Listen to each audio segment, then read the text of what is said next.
पूज्य गुरुदेव श्री के पावन श्री चरणों में कोटिशः वंदना। साधु साध्वी जी का हार्दिक अभिनंदन और उपस्थित हमारे समस्त श्रोताओं को का हार्दिक हार्दिक स्वागत है। तत्पाठ सूत्र का हमारा 7वां अध्ययन चल रहा है और 7वें अध्ययन में कल हमारा सूत्र हुआ कि संवेग अर्थात मुक्ति की इच्छा, वैराग्य अर्थात संसार की उपेक्षा, इन दोनों की प्राप्ति अर्थात इन दोनों की उपलब्धि होना जरूरी है, तभी हमें निर्वाण की प्राप्ति होती है। और इन दोनों की प्राप्ति होती है संसार और शरीर के स्वभाव का चिंतन करने से। सम्यक प्रकार से जब हम संसार के स्वभाव का चिंतन करते हैं और शरीर का चिंतन करते हैं, तब ये अपनी असलियत प्रकट कर देते हैं। ये हमारा जो स्वभाव है वो ध्यान है, और ध्यान जिस भी चीज पर पड़ता है, या ध्यान जिस भी चीज को जानना चाहता है वो जान लेता है।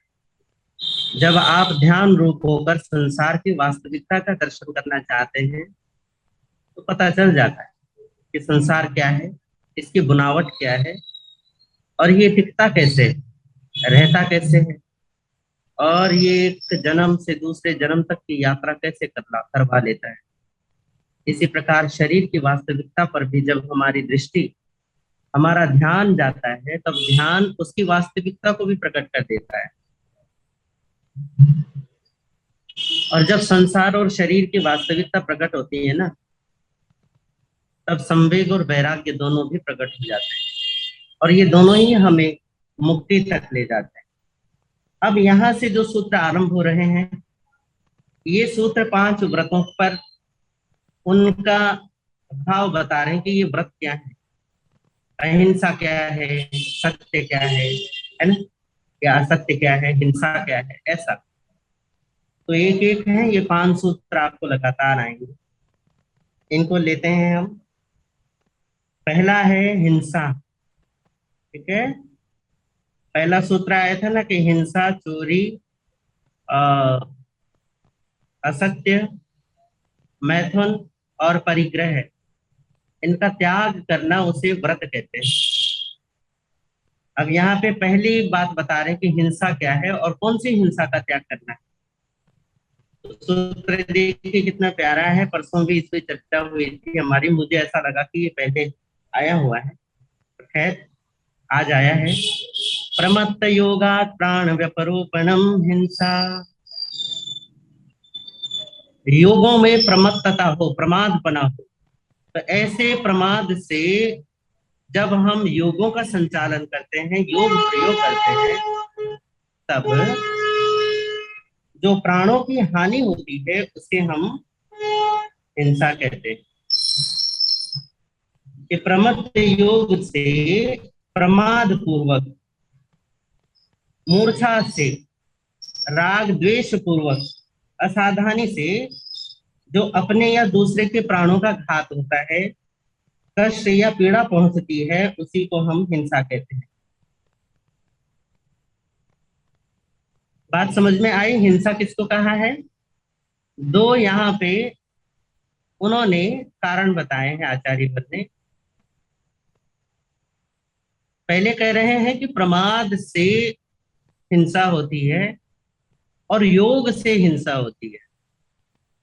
तो कई बार ऐसा होता है कि चलते फिरते वगैरह या असावधानी से अचानक किसी जीव के प्राणों का घात हो जाए, या कोई हमारे चलने फिरने वगैरह से मर जाए, तो क्या उसका दोष भी हमें लगता है? या तो सांस सांस में जीव मर रहे हैं, हमारे सांस लेने से, बोलने से, इन सब से भी जीवों का घात हो जाता है, तो क्या उसका भी दोष लगता है? आचार्यवर कहते हैं नहीं, किसी के मरने और जीने से हमें कोई पुण्य और पाप नहीं लगता। ये तब हिंसा बनता है जब आपके योगों में योगों का जो प्रयोग है ना, योग तो समझ गए ना आप, मन वचन और काया, इनका प्रयोग जब आप राग और द्वेष पूर्वक करते हैं, ठीक है। जब आप प्रमाद पूर्वक इनका प्रयोग करते हैं, या आप ऐसा कहो कि मिथ्यात्व से ग्रसित होकर, प्रमाद से ग्रस्त होकर जब आप इन योगों का संचालन करते हो, मन से कुछ सोचते हो, जबान से कुछ बोलते हो और शरीर से कोई कर्म करते हो, तो वो हिंसा कहलाता है। योगों के साथ प्रमाद शब्द जुड़ा है, वो ध्यान देने की है। क्योंकि प्रमाद जो है ना, वो एक चीज नहीं है। प्रमाद बहुत विस्तार में है। आप जब इसका चिंतन अनुचिंतन करेंगे, पुनः पुनः इसके बारे में जानेंगे, तो आपको आश्चर्य होगा कि ये तो गजब है, कि हम तो प्रमाद को बस आलस्य जैसा कुछ समझ रहे थे, ये तो बहुत गहरी चीज है। इसीलिए तो आचार्य वर ने कहा है कि भैया प्रमाद हो और फिर तुम कुछ सोचो। प्रमाद हो तो प्रमाद में क्या होता है कि सबसे पहले अपने भाव प्राणों की ही हत्या हो जाती है। भाव प्राण क्या है हमारे? हमारा उपयोग, हमारा ज्ञान दर्शन, हमारा भाव प्राण है, ठीक है। और जब, अब तो इतने शब्द आपको समझ में आने लगे होंगे कि भाव प्राण, ज्ञान दर्शन, ठीक है ना, इनको बहुत ज्यादा खुलासा करने की जरूरत नहीं। तो ज्ञान दर्शन रूप हमारे भाव प्राण है, जिसे हम साक्षी भाव कहते हैं, दृष्टा भाव कहते हैं, ज्ञाता भाव कहते हैं। तो सबसे पहले जब राग देश जगता है, तो हमारी ही साक्षी भाव की हत्या होती है, हमारा ज्ञाता भाव नष्ट होता है, तभी तो राग देश जगता है। अगर ज्ञाता भाव बना रहे, ज्ञान का उपयोग बना रहे, तो आपको संभव ही नहीं है कि राग या द्वेष पैदा हो सके। संभव नहीं है। ये संभव तब होता है जब हमारा ज्ञाता भाव, हमारा साक्षी भाव है ना, जो हमारा दृष्टा भाव है, जब वो नहीं होता। वैसे वो तो वो हमेशा ही होता है, पर हाँ, जब हम उसके ध्यान में नहीं होते या हमारी वैसी अवस्था नहीं होती, तभी राग देश पैदा होता है। और यदि वैसी अवस्था हो, ज्ञाता भाव क्या था, ज्ञान भाव यदि बना रहे, तो संभव ही नहीं है कि राग देश पैदा हो सके। तो सबसे पहले हमें अपने भाव प्राणों की हानि करनी होती है। यहाँ भाव प्राणों की हानि होती है, राग द्वेष पैदा होता है, तब आप कुछ सोचते हो, कुछ बोलते हो, कुछ कहते हो, तो वो हिंसा हो जाती है दूसरों की। ठीक है। आपको ये लगता होगा कि मेरा राग करना ये कहीं से भी हिंसा नहीं है, और देखा जाए तो राग कहीं से भी हिंसा नहीं है। पर यदि आप पुत्र मोह में अपने पुत्र से राग जता रहे हैं, तो अगर देखा जाए तो प्रमाद में तो राग भी है, तो वो भी हिंसा है ना। अब आप कहोगे कि महाराज, आप तो ना जोगी बना के मानोगे, तो भाई इतना तो चलता है, इतना तो चलेगा? नहीं चलेगा। अगर तत्वार्थ सूत्र को आपने ध्यान से सुना है, और अगर आपने इसको थोड़ा माना है और जाना है, तो तत्वार्थ सूत्र तो आरंभ ही सम्यक दर्शन से होता है। और सम्यक भी जानता है कि राग और द्वेष के लायक इस संसार में कुछ भी नहीं है। ऐसा कुछ भी योग्य इस संसार में नहीं है जिसके लिए कि मुझे राग और द्वेष में जाना पड़े, अपने ज्ञाता भाव और दृष्टा भाव को छोड़ के। हाँ, बात समझ में आई? कि कुछ भी योग्य नहीं है संसार में। तो भगवान वह साथी क्या कहते हैं? प्रमत्त योगा प्राण व्यपरोपणम हिंसा। प्रमाद योगों से जो भी तुम प्राणों की हानि पहुंचाते हो किन्हीं जीवों को, या तुम योगों का व्यापार करते हो, उसी को हिंसा कहते हैं। तो प्रमाद क्या है? तो इन्होंने कहा है कि प्रमाद है 5 प्रकार का।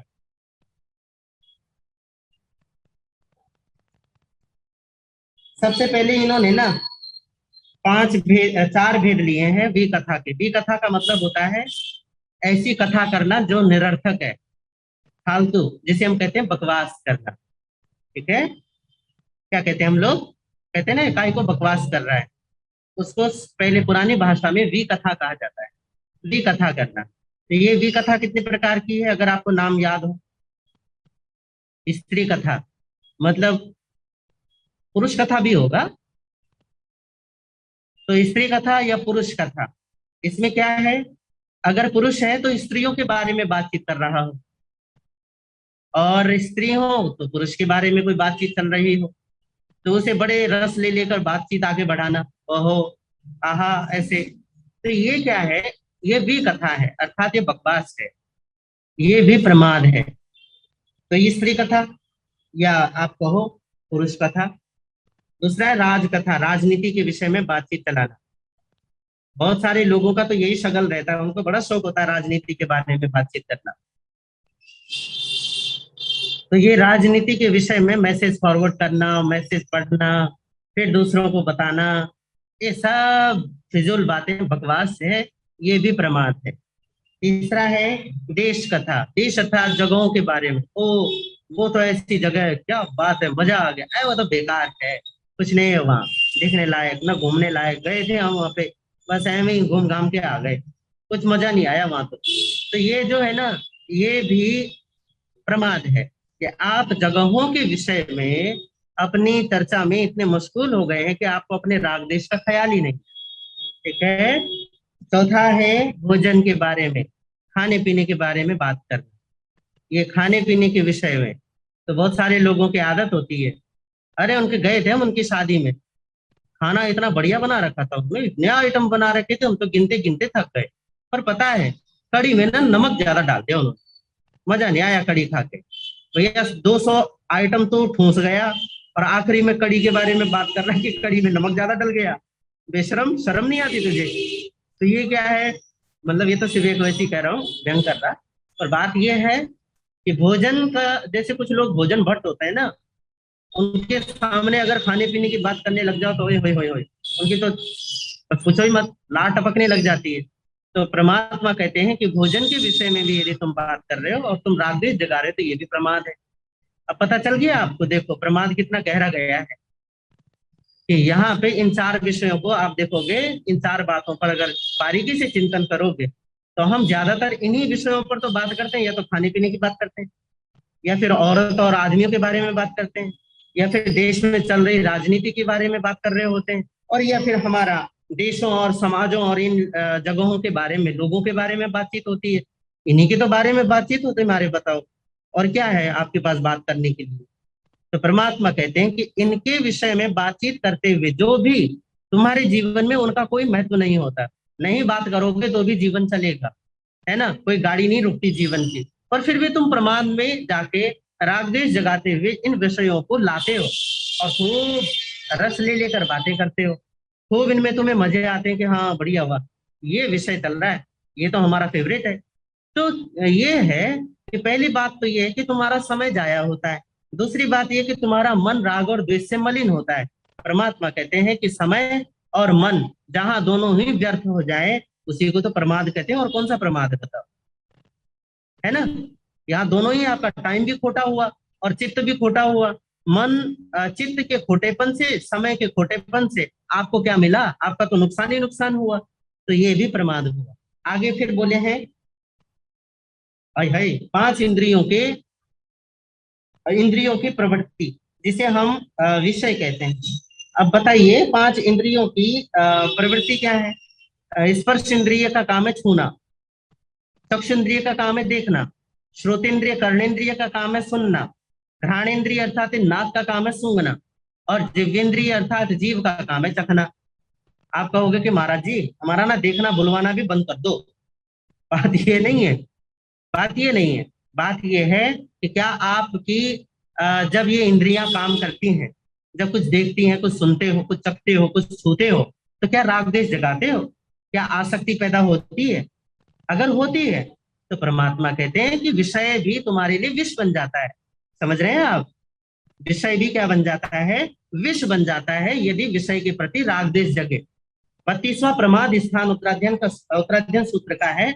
उसमें परमात्मा कहते हैं कि कोई भी विषय, अर्थात इंद्रियों का कोई भी विषय, कोई दृश्य आपने देखा, तो भगवान कहते हैं कि दृश्य ने तुम्हारे मन में राग और द्वेष नहीं जगाया। समझ रहे हो? दृश्य की वजह से राग और द्वेष नहीं जगता, न किसी गंध की वजह से राग द्वेष जगता है, न किसी स्वाद की वजह से राग और द्वेष जगता है, न ही किसी स्पर्श में ये शक्ति है कि वो तुम्हें राग और द्वेष में ले जाए। ये तुम ही हो जो कुछ देखकर, कुछ सुन के, कुछ चख के, कुछ छू के, कुछ सूंघ के राग और द्वेष जगाते हो। ये तुम्हारा चित्त है जो किसी दृश्य में उलझकर रागी या द्वेषी बनता है, किसी शब्द में उलझकर फंस के रागी या द्वेषी बनता है। ये हमारे चित्त की आदत है, ये दृश्यों की गलती नहीं है। ये दृश्य तो अपने आप में दृश्य है, शब्द अपने आप में शब्द है, वो कैसे तुम्हें रागी और द्वेषी बनाएगा? ये तो तुम्हारी आदत पड़ी हुई है कि तुम क्या करते हो, कुछ भी दृश्य देखा फट गए, आहा मजा आ गया, कितना अच्छा है, अरे ये क्या देख लिया हमने। तुम बैठे बिठाए किसी भी दृश्य में राग और द्वेष जगाते हो। भूल किसकी है, विषय की या तुम्हारी? भूल तो हमारी है ना, भूल हमारी है। क्यों? क्योंकि भैया दृश्य तो सामने आता ही रहेगा, वो नष्ट थोड़ी ना होगा। पर ये हमारे चित्त की स्वाभाविक ऐसी दशा बन गई है कि वो बिना राग और द्वेष जगाए नहीं रहता। परमात्मा कहते हैं कि विषय तुम्हारे लिए विष बन जाता है जैसे ही तुम उसमें राग द्वेष जगाते हो, और राग द्वेष जगा के तुम विषयों को दूषित करते हो। कोई भी दृश्य अपने आप में केवल दृश्य रहता है, परंतु जब तुम राग और द्वेष जगाते हो तो वो तुम्हारे लिए अपना और पराया बन जाता है, अच्छा और बुरा बन जाता है। कैसे? भैया दृश्य तो केवल दृश्य है ना, जिसे तुम देख रहे हो, पर तुम राग और द्वेष जगा के अपना और पराया बना देते हो, अच्छा और बुरा बना देते हो। परमात्मा कहते हैं कि ये राग द्वेष जगाना भी इंद्रियों के विषयों की वजह से, ये भी तुम्हारे लिए प्रमाद है। अब बताओ, पांच तो ये हो गए और पांच इंद्रियों के 23 विषय हो गए। बताइए, और गहरा चला गया प्रमाद। और हम तो पल पल पल पल प्रमाद में ही जी रहे हैं, इसका मतलब घोर अनर्थ, घोर अनर्थ। क्या बताऊं तुम्हें। चार कषाय, आगे पांच इंद्रियां फिर चार कषाय। चार कषाय, क्रोध मान माया लोभ। ऐसा कौन सा समय होता है जब में, मतलब अहंकार, चलो क्रोध तो ऐसी चीज है कि सम अवस्था में पड़ा रहता है। इसे ऐसा मैं कहूंगा कि ऐसा नहीं है कि हम क्रोध से खाली हैं, बस ये है कि हमें क्रोध का प्रकट करने का निमित्त नहीं मिल रहा। तो जब तक निमित्त नहीं मिल रहा तो वो राख से दबी हुई अग्नि की तरह पड़ा रहता है ना। आग तो है पर अभी राख से दबी हुई है। तो क्रोध मान माया लोभ, ऐसा कौन सा समय है जब ये चार कषाय नहीं होते? परमात्मा कहते हैं कि ये चार कषाय भी तुम्हारे प्रमाद का प्रमाण है कि तुम प्रमादी हो। आखिरी में है निद्रा या निंदा, किसी की निंदा करना या नींद लेना, ये भी प्रमाद है। और मद, मद के दो मतलब होते हैं, नशा करना किसी भी प्रकार का। और क्योंकि आप लोग ज्यादातर जैन हैं तो बचे हुए होंगे, भगवान भला करे आपका यदि आप बचे तो, ठीक है। और ये फिर मद कहते हैं अभिमान को, अहंकार को। शराब से बचना आसान है, अहंकार से बचना बड़ा मुश्किल है। समझ गए? है या नहीं? भैया शराब या किसी भी प्रकार के नशे से बचना तो ये तो बहुत सरल है, पर बात है असली, क्या अहंकार के नशे से बच पाए हो? हाँ, आपको गुरु महाराज हमें तो कोई अहंकार नहीं है। छेड़ के देखेंगे किसी दिन, आपको मिलो तो सही, पता चल जाएगा है या नहीं है। भैया हमें मत छेड़ना हो, हमें तो कुट कुट के भरा हुआ है, पहले बता दें आपको। तो ये हो गया प्रमाद। इनमें रहकर आपने देखा ये 15 प्रकार के हैं। सबसे पहले चार विकथा, पांच इंद्रियां, कितने हो गए? 9। फिर चार कषाय, 9 और 4 13। निद्रा अर्थात निंदा, 14। और आखिरी है मद या मद्य, कितने हो गए? 15। इन 15 कारणों में से कोई भी कारण विद्यमान रहने पर हम प्रमाद में होते हैं। और ऐसे प्रमाद में होने के कारण मन वचन और तन कहीं ना कहीं, किसी न किसी योग पर, किसी न किसी स्तर पर हमारी हिंसा लगातार चलती रहती है। शरीर के स्तर पर नहीं तो वचन के स्तर पर, और वचन के स्तर पर नहीं तो मन के तल पर सूक्ष्म हिंसा लगातार चलती है। तो परमात्मा क्या कहते हैं, अगर हिंसा से बचना है तो क्या करना है? प्रमाद का त्याग होना होगा। प्रमाद का त्याग कैसे करोगे? ये कोई कपड़ा लत्ता तो है नहीं कि छोड़ दिया भैया, लो अपाणम वो सिरामी, ये घर में काम करने वाली मेड आई, ये चल भाई मेरे काम का नहीं रहा तू ले ले। या किसी को दान दक्षिणा भी नहीं दे सकते, है ना, कि भैया घर में आपने सब्जी लाए थे, संवारा उसको, मतलब क्या बोलते हैं, सुधारा उसे, सुधार के सब्जी का कबाड़ा बन गया, लो भैया फेंक दो कूड़ेदान में। ये ऐसा तो है नहीं ना प्रमाद कि भैया लिया, बांधा पोलोथीन में और फेंक दिया, पटक दिया जाके कूड़ेदान में। प्रमाद का त्याग होता है ज्ञान से, बोध से। जितना ज्ञान का भाव पैदा होगा, जितना ज्ञाता भाव में जियोगे, उतना प्रमाद का त्याग होता रहेगा। बस सिंपल सा है। अब आइए आगे, असत्य किसको कहा है? तो आचार्यवर ने सूत्र दिया, असत्य क्या है? तो असद अविधारम अनृतम। असत अभिधान, असत मतलब ये है जो है नहीं, जो है ही नहीं। असत का मतलब, सत का मतलब होता है किसी चीज की विद्यमानता, कुछ चीज होना, और असत का मतलब है जो है ही नहीं। है ना। सत का मतलब है और असत का मतलब नहीं है, नहीं है, ठीक है।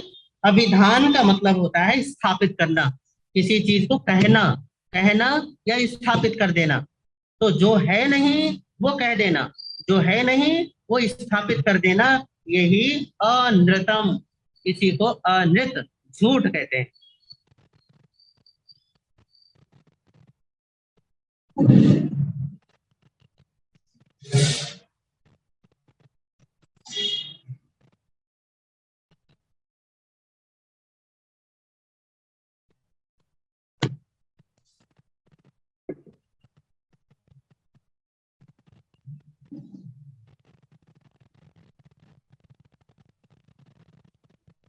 तो आपको बात पल्ले पड़ी। असत्य क्या है? असत का मतलब होता है नहीं, नहीं है वो चीज है ही नहीं विद्यमान। और अभिधान का मतलब होता है स्थापित कर देना, मतलब इसको कहते हैं प्रमाणित कर देना। आप लोग प्रमाण को क्या कहते हैं? जो भी बोलते हैं भगवान जाने, ठीक है। किसी चीज को प्रमाणित कर देना, स्थापित कर देना, ऐसा ही है ना, ये है ऐसा, और पर वो है नहीं, और आपने कह दिया ऐसा है। हम कह रहे हैं ना ऐसा ही है। तो ऐसा जो आपने, जो नहीं है उसे है कहा, समझ गए आप? जो नहीं है उसे है कहा, या आप इसे कर लो, जो है उसे कहा कि ये नहीं है। दोनों ही, अगर है और आपने कहा नहीं है, और अगर नहीं है और आपने कहा है, तो ये हो गया असत अभिधान। और आगे कह रहे हैं अनृतम, अनृत है। एक होता है रित, रित का मतलब होता है ये शाश्वत नियम, एक शाश्वत कानून, ऐसा कानून जो किसी का बनाया हुआ नहीं है। अच्छा बताओ, हमारा भारत का एक संविधान है जो संविधान सभा ने निर्मित किया। अब जो मैं संघ में रहता हूँ ना, क्या बोलते हैं, श्रमण संघ, जिस संघ का मैं एक सदस्य हूँ, साधु, ठीक है, इसको हम कहते हैं श्रमण संघ। इसकी अपनी एक समाचारी है। समाचारी का मतलब होता है साधु साध्वियों के लिए उनके नियम, कि हम श्रमण संघ वाले हैं तो ये नियम हम पालन करते हैं। आप कहोगे महाराज जी आप तो भगवान महावीर के साधु हो। भैया साधु तो है ना, पर इतने सारे संप्रदाय खड़े हो गए हैं तो नहीं, नहीं होता, ये मतलब नहीं होता, ठीक है। तो सब, हाँ थे, कहा था मैं था समाचारी के। तो समाचारी का मतलब क्या होता है? समाचारी का मतलब होता है, वैसे तो मूल समाचारी भगवान महावीर ने दी हुई है उत्तराखंड सूत्र में और कल्प सूत्र में। पर इसमें क्या है, इस समाचारी का क्या मतलब होता है, जब हम कोई नया संघ या कोई नया संप्रदाय बनता है ना, तो वो थोड़े नियम बदल बदला के फिर अपनी एक छोटी सी समाचारी बना देते हैं, कि नियम कायदे कानून की, कि हमारे संघ में जितने भी साधु साथी होंगे वो इस समाचारी के अनुसार चलेंगे, ठीक है। तो ये जो होते हैं नियम, इन्हें कोई बनाता है तो बाद में यदि कोई दूसरा आचार्य आया या दूसरा प्रभावशाली साधु आया, और यदि उसको लगता है कि ये नियम फालतू है या इस नियम को बदलना चाहिए या इसको एज इट इज रखना चाहिए, तो वो क्या करता है, या तो बदल देता है या निकाल देता है, और या फिर उसको एज इट इज रहने देता है। तो इसका मतलब ये है कि कुछ नियम जो मनुष्यों ने बनाए हैं उनको बदला जा सकता है, उनको परिवर्तित किया जा सकता है, पर कुछ कायदे ऐसे, कुछ नियम ऐसे हैं जिनको बदला नहीं जा सकता। समझ रहे हो आप? जिनको बदला नहीं जा सकता। कैसे? जैसे सूर्य का उदय होना और अस्त होना, आप इसे बदल नहीं सकते, या बदल सकते हो? नहीं, नहीं बदल सकते। बादलों का आना और जाना, क्या इसे बदला जा सकता है? ऋतु, ये ऋत सबसे शब्द से बना है, ऋत। ऋत का मतलब जानते हैं ना आप? ऋतु का मतलब तो जानते होंगे, मौसम। हाँ, जो ऋतु है, ऋतु का एक चक्र है। जैसे अभी वर्षा ऋतु कितने महीने की होती है? आषाढ़ और सावन, ये 2 महीने वर्षा ऋतु के। वैसे अगर 4 महीने लगाओ तो 4 महीने, 6 ऋतुएं होती है ना। तो मुझे 6 ऋतुओं के नाम याद नहीं है। उनमें वो क्या बोलते हैं, 2-2 महीनों में बटे हुए, 2-2 महीने एक एक ऋतु के होते हैं। तो वर्षा ऋतु के 2 महीने तो जा चुके हैं, सावन, नहीं, आषाढ़ और सावन, आषाढ़ से लेके सावन तक ये 2 महीने वर्षा ऋतु के होते हैं। और फिर भादो और आसोज, ये अलग 2 ऋतु होंगे। फिर आगे कौन से, कार्तिक, और फिर वो हेमंत ऋतु आता है, फिर शरद ऋतु आती है, फिर पता नहीं कौन कौन से ऋतु आते हैं, जो भी। इनमें क्या है, ये जो 6 ऋतुएं हैं, एक के बाद एक चलते रहते हैं। इन ऋतुओं को कौन बदलता है? बसंत ऋतु आप में से कौन लाता है बसंत ऋतु को, कि भैया चल तेरा टाइम हो गया, आ जा? कोई नहीं लाता ना, अपने आप आता है। अपने आप बसंत आती है, अपने आप ग्रीष्म आती है, अपने आप शरद ऋतु आती है, अपने आप हेमंत ऋतु आती है, अपने आप ही आते हैं। समझ गए आप? जो ऋतु चक्र, ऋतु का मतलब यही हो गया, ऋतु का मतलब है ऐसा नियम जिस पर किसी का काबू नहीं है, किसी का नहीं है। अगर वर्षा ऋतु आ गई है और आप चाहो कि भैया वर्षा ऋतु नहीं चाहिए, हमें तो बसंत ऋतु चाहिए, तो आपकी इच्छा से थोड़ी ना कुछ चलेगा। ये तो चल रहा है प्रकृति से ऐसा। प्राकृतिक नियम, प्राकृतिक नियम मतलब स्वाभाविक, जो स्वाभाविक है उसे ऋत कहते हैं। जो नेचुरल है, अल्टीमेट है, उसे ऋत कहते हैं। और ऐसा ऋत, वही ऋत सत्य है जिसे आपने नहीं बदला, जो आप उसे बदल नहीं सकते। समझ गए हो? इसी ऋत से सत्य बना है, और इसी सत्य से यहाँ पर ये सत्य व्रत बना है। तो आचार्यवर ने सूत्र दिया, असत अभिधानम अनृतम। तुम ऋत से दूर हो जाओगे यदि तुम उस शाश्वत नियम से, वो जो शाश्वत नियम तुम्हारे भीतर कार्य कर रहा है, वो जो अल्टीमेट नेचर तुम्हारा है। तुम्हारा अल्टीमेट नेचर क्या है, इस पर हम बार बार बात कर चुके हैं। वो है चैतन्य, वो है ज्ञान, वो है दर्शन, वो है आनंद। अगर इस ऋत के नियम का उल्लंघन करोगे तो ये होगा कि तुम अपने चैतन्य से दूर हो जाओगे, बिछड़ जाओगे, अपने आनंद से बिछड़ जाओगे। तो असत अभिधानम, असत अभिधानम, असत मतलब जो है ही नहीं, तुमने फिर भी कह दिया कि ये है, और या फिर वो है और तुमने कह दिया ये नहीं है। अच्छा, इसे ऐसा समझो, महाभारत का युद्ध चल रहा था और दूसरे सेनापति के रूप में कौरवों की तरफ से द्रोणाचार्य युद्ध कर रहे थे। पहले के 9 दिनों तक तो अकेले भीष्म पितामह ने युद्ध का भार संभाला। आखिरकार किसी न किसी तरीके से भीष्म पितामह को गिराया गया, और फिर द्रोणाचार्य ने त्राहिमाम मचा दी। भीष्म पितामह का क्या था, थोड़ा बहुत मोह था पांडवों के लिए और पांडवों की तरफ के लिए। तो वो क्या करते थे, थोड़ा युद्ध तो करते थे पर पूरी ताकत से नहीं करते थे, मार देते। और सैनिकों का खूब वध किया उन्होंने, खूब नुकसान पहुंचाया। पर द्रोणाचार्य जो थे ना, द्रोणाचार्य तो कट्टर क्रोधी, क्रोधी नहीं मतलब क्रूर।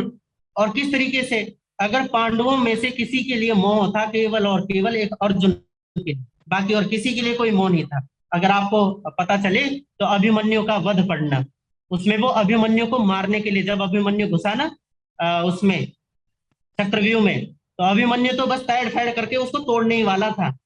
तब दुर्योधन ने द्रोणाचार्य से पूछा कि गुरुदेव बोलो कैसे मारे इसको। तो उन्होंने कहा कि तुम 7 जने मिलकर इसको क्या करो, मारो। तब जाके अभिमन्यु का वध हो पाया। क्यों? क्योंकि किसी और से उनको इनका कोई मोह मोह था नहीं, लेना देना था नहीं। तो द्रोणाचार्य को मारने के लिए क्या करें, तो कृष्ण ने कहा कि भाई द्रोणाचार्य को अपने पुत्र के साथ बड़ा मोह है, और पुत्र का नाम था अश्वत्थामा। तो अगर तुम अश्वत्थामा को मार दोगे तो द्रोणाचार्य हथियार डाल देंगे। तो उन्होंने कहा कि अश्वत्थामा को कैसे मारे, गुरुपुत्र को कैसे मारे, हम नहीं ये दोष लेना चाहते, माथे पर ये दोष नहीं लेना चाहते। तो क्या करे भैया, ठीक है, ये काम करते, अश्वत्थामा को मारना भी अगर मुश्किल है तो सिंधु राज करके कोई राजा था,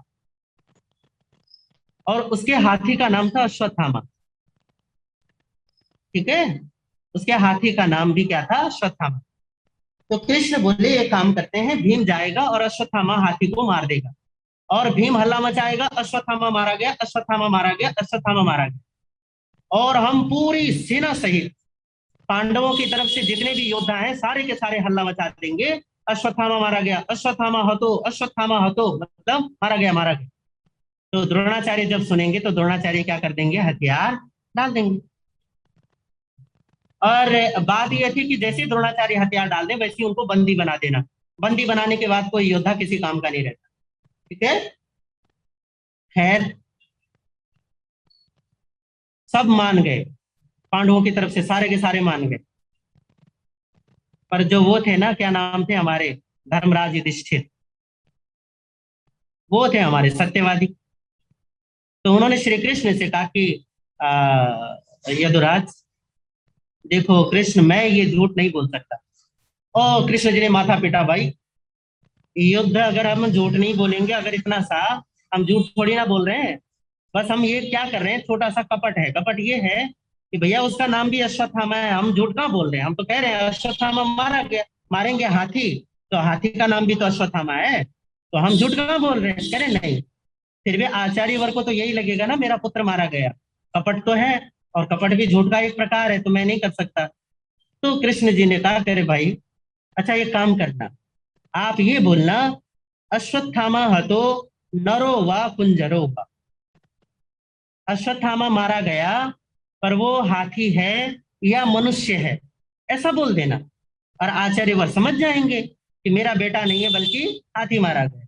तो इस बात पर हमारे धर्मराज युधिष्ठिर तैयार हो गए कि ठीक है, अगर आप ऐसा कहते हैं तो मैं इतना कह दूंगा, अश्वत्थामा हो तो नरो व कुंजरो, ठीक है, इतना कह दूंगा।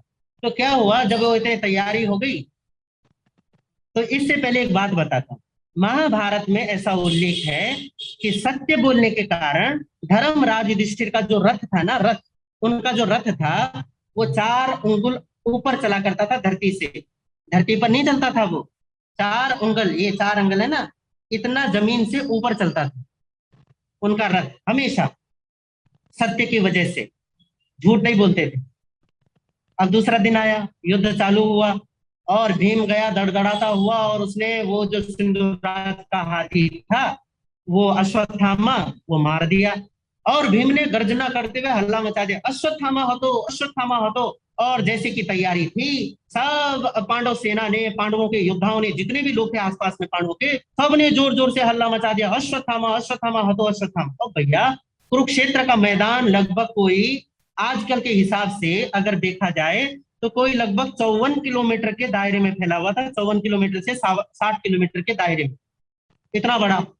अब पूरे मैदान में हल्ला मच गया पांडवों की तरफ से, अश्वत्थामा मारा गया, अश्वत्थामा मारा गया। और ये बात किसने सुनी?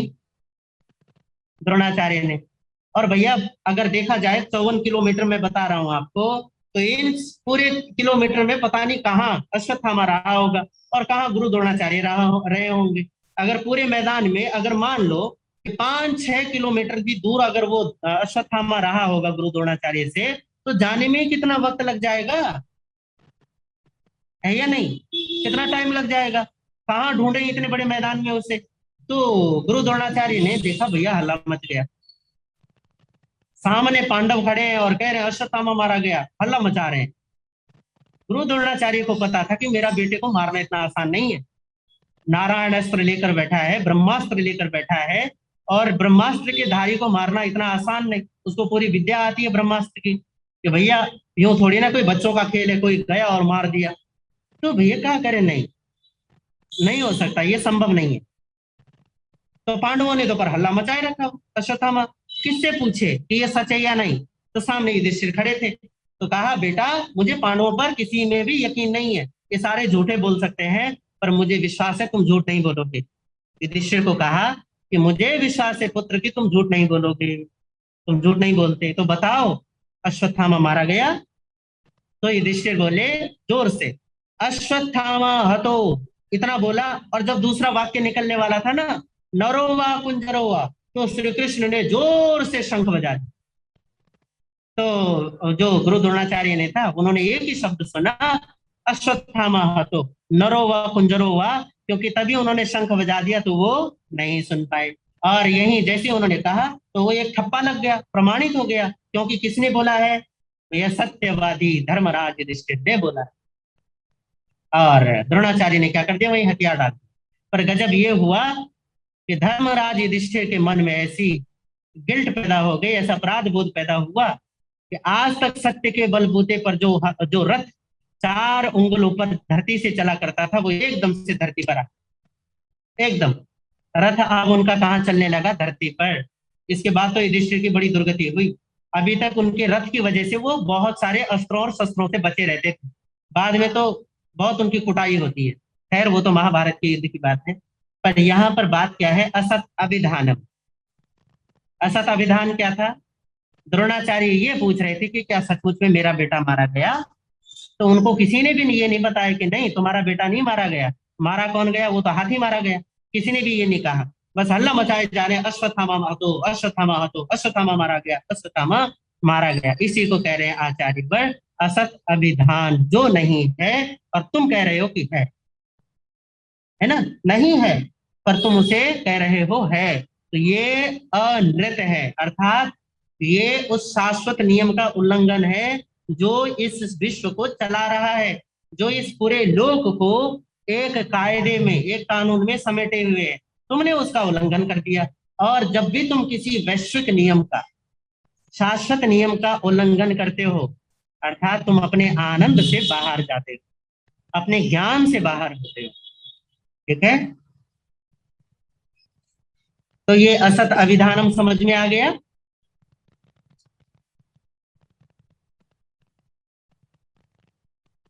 ये भी बहुत प्रकार का है।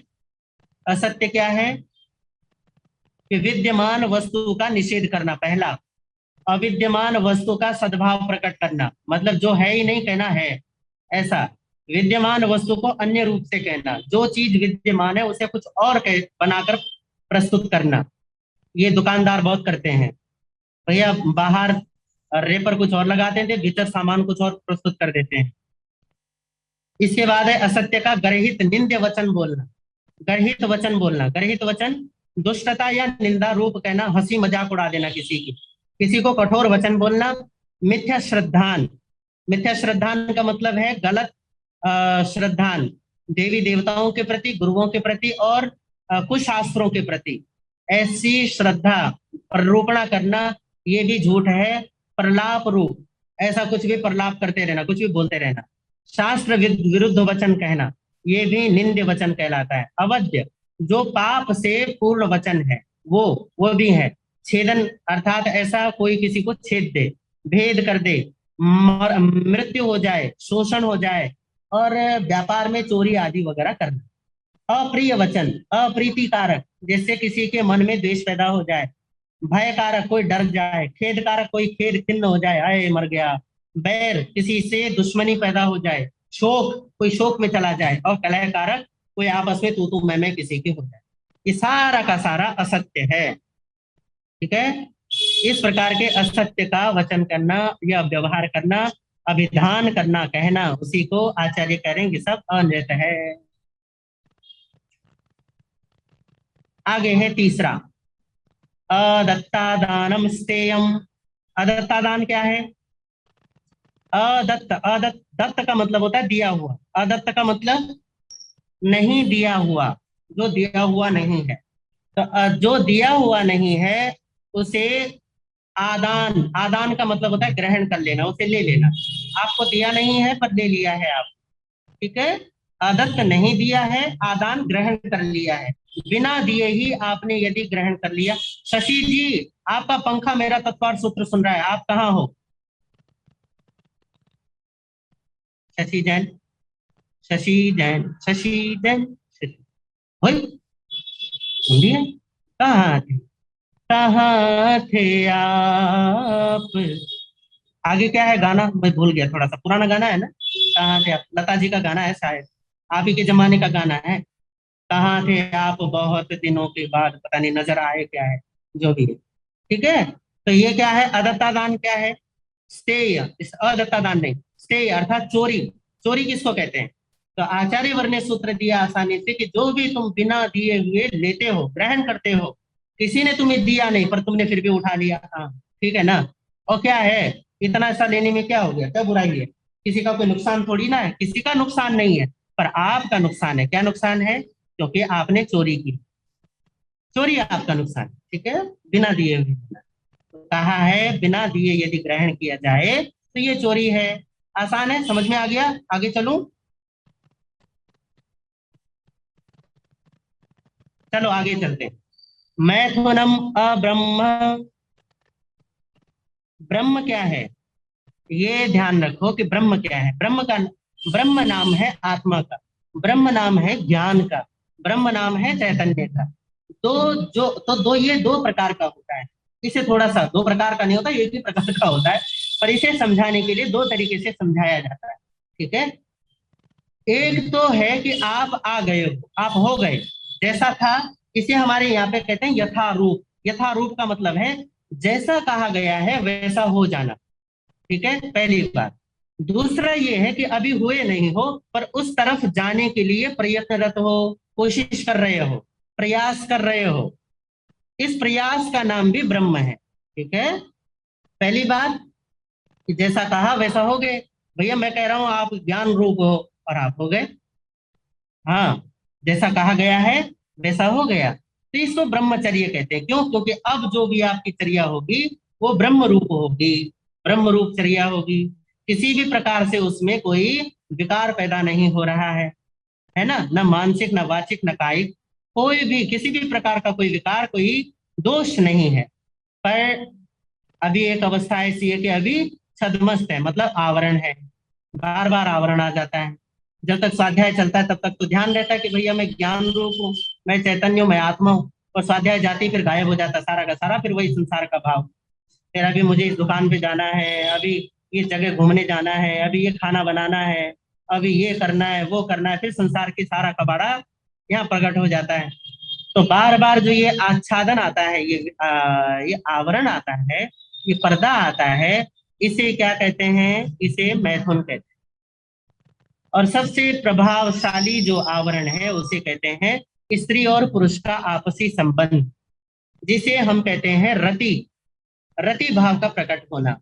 रति भाव अर्थात ये क्या है? एक स्त्री के मन में पुरुष का आकर्षण और पुरुष के मन में स्त्री का आकर्षण, ये जो पैदा होता है इसको मैथुन कहते हैं। इस मैथुन के भाव से ही इस मैथुन के भाव को या इस मैथुन चर्या को अब्रह्म कहते हैं। सीधा सा मतलब कि यदि मन में स्त्री के लिए, पुरुष के मन में स्त्री के लिए और स्त्री के मन में पुरुष के लिए यदि किसी भी प्रकार का आकर्षण है और वो उस आकर्षण के लिए किसी भी प्रकार का व्यवहार करता है तो वह अब्रह्म कहा जाता है।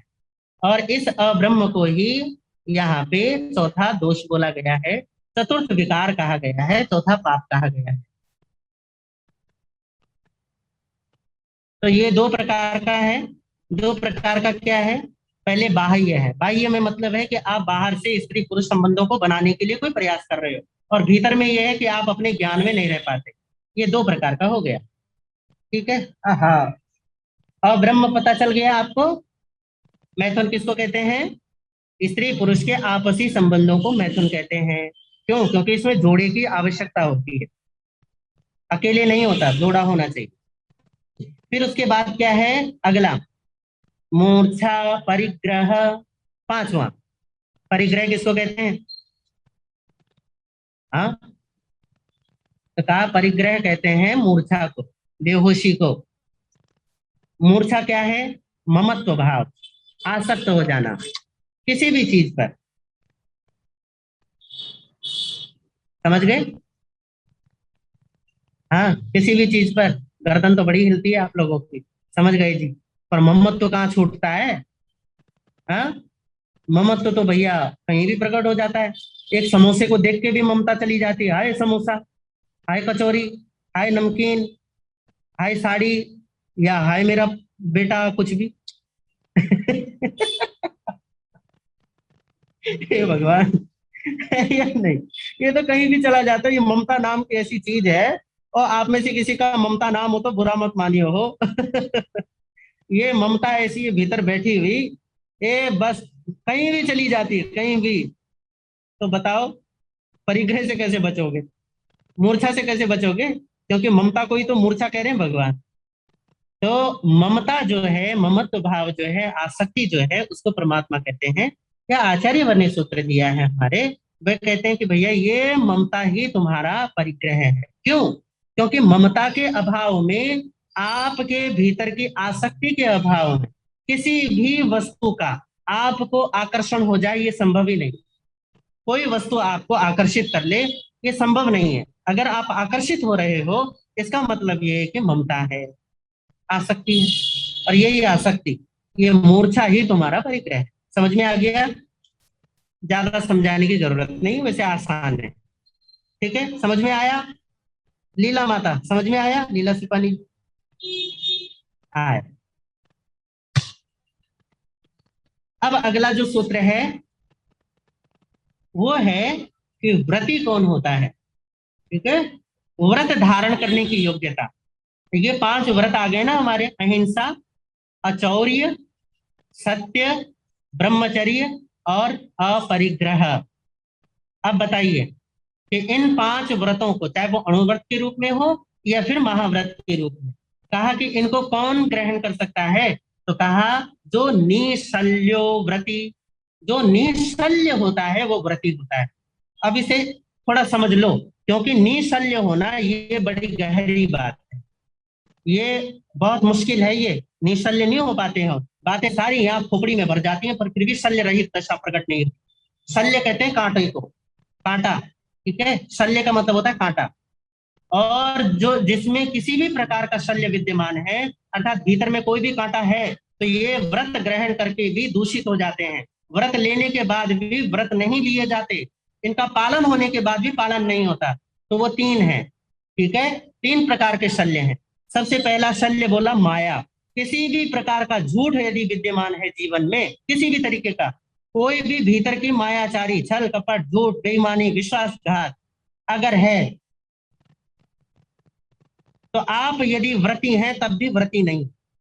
आपने मान लो, मैं यदि किसी भी प्रकार का झूठ बोलता हूं, किसी भी प्रकार के माया का सेवन करता हूं, तो ये अगर 5 महाव्रत मैंने लिए हैं, तो मैंने तो उनका बेड़ा गर्क पहले ही कर दिया। क्यों? क्योंकि मायाचारी कर रहा हूं। तो लिए तो है मैंने महाव्रत। लोगों को तो ये लगेगा कि हाँ महाराज जी साधु हैं, पर भैया मायाचारी से साधुता का तो पहले से ही वहां पहले ही मैंने मिटा दिया, पहले ही पानी डाल दिया उसके ऊपर कि चल भैया पोछा फेर दो। कैसे? मायाचारी से। अब माया जो है ना, क्यों इसको शल्य बोला है? क्योंकि ये आंतरिक होता है। माया का मतलब ये यही है कि वो प्रकट नहीं है। समझ रहे हो? माया का मतलब ये कि प्रकट नहीं है, वो आपको दिखाई नहीं देगी। मायाचारी का मतलब यही होता है कि आपको नहीं पता चलता है कि ये छल कपट कर रहा है। नहीं तो माया क्यों बोलेंगे उसे? जो होता है वो दिखता नहीं है, वो पता नहीं चलने देता, कुछ और ही दिखाता है। अब मैं साधु नहीं हूं, पर मैं दिखाता हूं मैं साधु हूं। आपको भी ये पता चलता है कि साधु है, तो क्या कहेंगे इसको? मायाचारी। ऐसी मायाचारी जहां भी होती है वह व्रत नहीं होते। तो व्रत के लिए क्या जरूरी है? तो कहा निष्कपट होना, निश्छल होना, है ना, सरल हो जाना। सरलता को क्या बोला है? सरलता जहां होती है वहां व्रत पालन करने की योग्यता प्रकट हो जाती है। जरा भी यदि आप में छल कपट है, तो भगवान ने कहा ये शल्य है। शल्य का मतलब यही है कि भैया तुम्हें व्रत नहीं हो सकते। अब जब तक कांटा शरीर में है तब तक सुखी कैसे होगे बताओ? कभी काम काम काम करते करते यहाँ फांस फंस जाती है नाखून को बीच में। अब होती इतनी सी फांस है, पर पता है जब तक नाखून के बीच में रहती है तब तक बेचैन बनाई रखती। हाय फांस, हाय फांस। कई 2-4 बार मेरी भी लगा है। छोटा सा ही लगता है यहाँ पे, पर फिर भी बेचैनी बना देता है, पूरे शरीर को बेचैन कर देता है। छल कपट इतना सा होगा, छोटा सा, पर आपकी पूरे भीतरी चित्त दशा में कभी भी शांति नहीं होगी। आप शांति महसूस नहीं कर पाओगे, शांति की अनुभूति नहीं होगी। क्यों? क्योंकि भीतर में पहले से कांटा चुभाया हुआ है मायाचारी, छल कपट का। तो पहला समझ गए, छल कपट, झूठ। दूसरा कांटा है मिथ्या, मिथ्यात्व का। ये तो मैं धर्मात्मा लोगों में भी देखता हूँ। बड़ी दूर दूर से आते हैं, सामायिक लेकर बैठते हैं, संवर लेकर बैठते हैं। और यहाँ पे आजकल क्योंकि जोधपुर में हम बैठे हैं ना, तो मारवाड़ी लोग, जो जैन लोग हैं, हैदराबाद, बेंगलोर, चेन्नई, वहां से बड़े लोग आते हैं। उनसे पूछो काय को आए हो? महाराज जी हमारी कुल देवी यहाँ पर है ना, तो उसके दर्शनों के लिए आए हैं। धत तेरी, ये सामायिक संवर करने वाले लोग हैं, ये तो इनकी दशा है। किसके दर्शनों के लिए आए हो? हमारे हैं एक श्रावक जी, वो बोलते हैं अपने गांव में ना कुल देवी का मंदिर बनाऊंगा, फिर आराम से वहीं रहूंगा, मैंने नहीं रहना यहाँ। अब मैं नाम नहीं लूंगा कि वो कौन से शहर के हैं, पर खूब धर्मात्मा है, खूब शास्त्र सुनते हैं। और मैंने सुना कि अपने जमाने में स्वाध्यायी भी रहे। भाई काहे के स्वाध्यायी रहे हो? हाँ, काहे के स्वाध्यायी? हाँ, सवाई माधोपुर वाले। वो नहीं है, मिथ्यात्व नहीं है। श्राद्ध तुम करते हो, है सबसे बड़ा मिथ्यात्व। और दूसरी बात ये है कि वो चौथ माता का चौथ व्रत तुम करते हो सारा का सारा, काहे का मिथ्यात्व नहीं है बताओ? सवाई माधोपुर वाले मिथ्यात्व नहीं, काहे के मिथ्यात्व नहीं हो, घोर मिथ्यात्व हो बल्कि। तो ये क्या है कि अगर आप, मैं जब देखता हूँ ना कि भैया जैन दर्शन जैसा ऊंचा दर्शन पा के भी, जैन धर्म जैसा ऊंचा धर्म, अगर मतलब धर्म नहीं बोलूंगा, कि मतलब परमात्मा महावीर की जैसी वाणी पाकर भी यदि आप इस प्रकार के अगर जीवन में चर्या अपनाते हैं तो मिथ्यात्व तो पहले ही आ गए। और मिथ्यात्व भी अपने आप में शल्य है, कांटा है। क्यों कांटा किस लिए बोला जा रहा है? कि जब तक तुम इन भीतरी कांटों को बाहर नहीं निकालोगे तब तक तुम अपने स्वभाव का पता कैसे करोगे कि मैं हूं कौन? कैसे पता चलेगा? अरे भैया एक छोटी सी फांस फंसती है और तुम कहते हो मैं बेचैन हो गया। और मिथ्यात्व जैसा महाफांस है, 18 पाप है, उन सब पापों में सबसे बड़ा पाप है मिथ्यात्व का, सबसे बड़ा, जो सारे पापों को क्या करता है, संभाल के रखता है। अच्छा जैसे मान लो कि घर में 5 जने हैं और 5 जनों में एक ही कमाने वाला है, एक कमाने वाला, 4 जने खाने वाले, समझ गए? वो चारों का केंद्र एक व्यक्ति रहता है क्योंकि वो कमाता है, वो कुछ कमाता है तब घर के 4 जने कुछ खा पाते हैं, कुछ मौज मजा ले पाते हैं। अच्छा बताओ, ये जो केंद्र में है, ये जो 5वां आदमी है जो कमाकर घर में लाता है, अगर वो निकल जाए तो ये तो बेसहारे हो जाएंगे, है ना? अगर मिथ्यात्व नहीं है तो इन 18 पापों में से 17 पापों का टिकना संभव नहीं है, वो नहीं टिक पाएंगे। पर आपका एक मिथ्यात्व ही है जो इन 17 पापों को टिका के रखता है, उनको खिलाता है, पिलाता है, मजबूत बनाता है। भैया बने रहो, आराम से मजे करो। तो मिथ्यात्व आप छोड़ने के लिए तैयार नहीं होते। तो मैं यही कह रहा था आपसे कि दूर दूर से आते हैं, मैं बड़ा खुश होता हूँ जब उनसे मिलते, क्योंकि हम उधर गए हैं ना, हैदराबाद गए, चेन्नई गए, बेंगलोर गए, तो बड़ी खुशी होती कि भैया इतने दूर से हमें मिलने के लिए आए हैं। बाद में पता चला ये तो अपनी कोई देवी देवता मनाने के लिए आ गए, तब बाद में पता चलता है। फिर मुझे लगता है मन में, काय को ऋषि मुनि इतना खुश काय को हो रहा है, ये तेरे को देखने नहीं आया, ये तो किसी और को मनाने आया है। तो क्या है भैया, इसको, ये मिथ्यात्व की दशा है, सच में कह रहा हूं। पर ठीक है, आप टिकाए रखते हो, बनाए रखते हो, खूब अपने मिथ्यात्व का पोषण करो, पर कौन मना करता है? पर ये सब होता है डर के। भैया अगर कुल देवी को नहीं पूछेंगे तो नाराज हो जाएगी, नुकसान कर देगी। नुकसान कर देगी, किसका नुकसान करेगी बताओ? हाँ, क्या बोलते हैं उसमें, ज्ञाता धर्म कथांग में जो मल्ली भगवती का अध्ययन है, उसमें एक श्रावक का वर्णन आता है, अर्णक श्रावक का। समुद्र की यात्रा कर रहा था और समुद्र की यात्रा करते हुए एक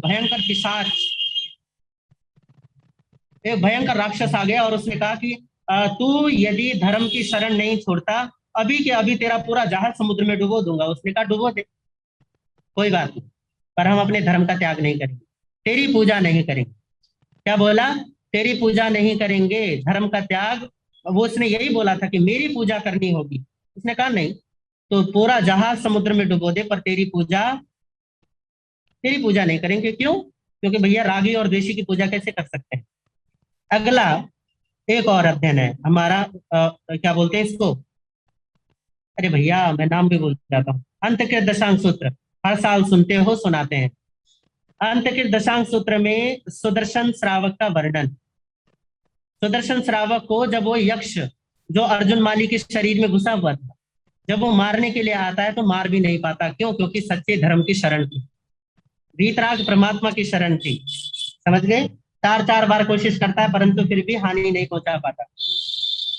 अगला लाते हैं, अगला एक और वर्णन करते हैं हमारा। अगला कौन सा?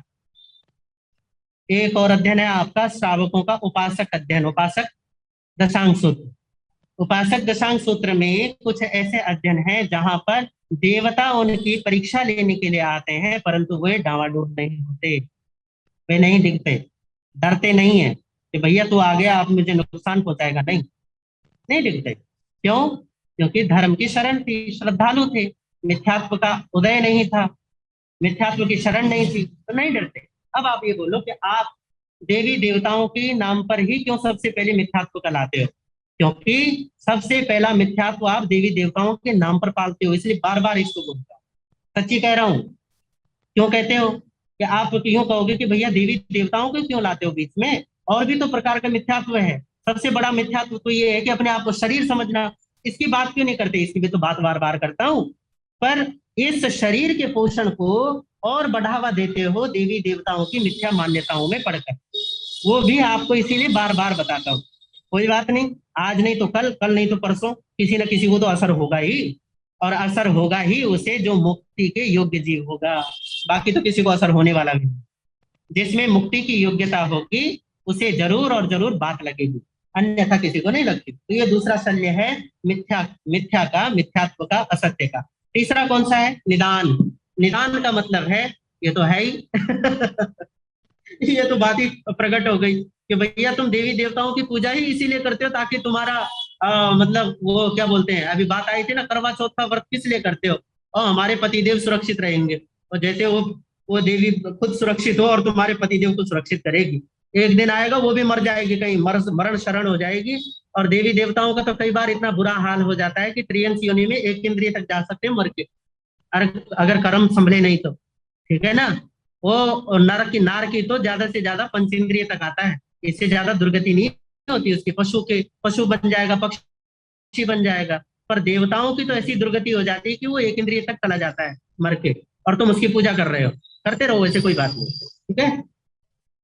तो निदान का मतलब है कि कोई भी धार्मिक क्रिया क्रिया या भी कोई भी तुम ऐसा समझ रहे हो कि ये तुम्हारे माला फेरना, तपस्या करना, इसके पीछे यदि कोई तुमने हेतु लगाया और वो हेतु सांसारिक है, अगर ये हेतु नहीं है कि इससे मेरी कर्मों की निर्जरा होगी, इसके अलावा जो भी तुम्हारे कारण है वो सब निदान में गिने हैं। इसको निदान शल्य कहते हैं, कि धर्म के साथ कोई इच्छा जोड़ दी। समझ गए? जब तक ये तीन प्रकार के शल्य रहते हैं, पहला पहला कौन सा है? माया, छल कपट करना। दूसरा मिथ्यात्व, ओ मति का उल्टा हो जाना। और तीसरा निदान, धर्म का पालन करना या कोई भी त्याग प्रत्याख्यान करना, तपस्या करना और उसके पीछे किसी न किसी प्रकार की इच्छा पालना, उसको निदान कहते हैं। इन तीन कारणों से यदि ये तीन कारण विद्यमान है तो आप व्रती नहीं। और ये तीन कारण जब नहीं होते तब व्रत पालन करने की योग्यता प्रकट हो जाती है, आप व्रती होने की योग्यता में आ जाते हैं। ठीक है? आज के लिए इतना ही काफी है, आपने इतना प्रेम से सुना है। मैं कृतज्ञ हूँ, आभारी हूँ आप लोगों का।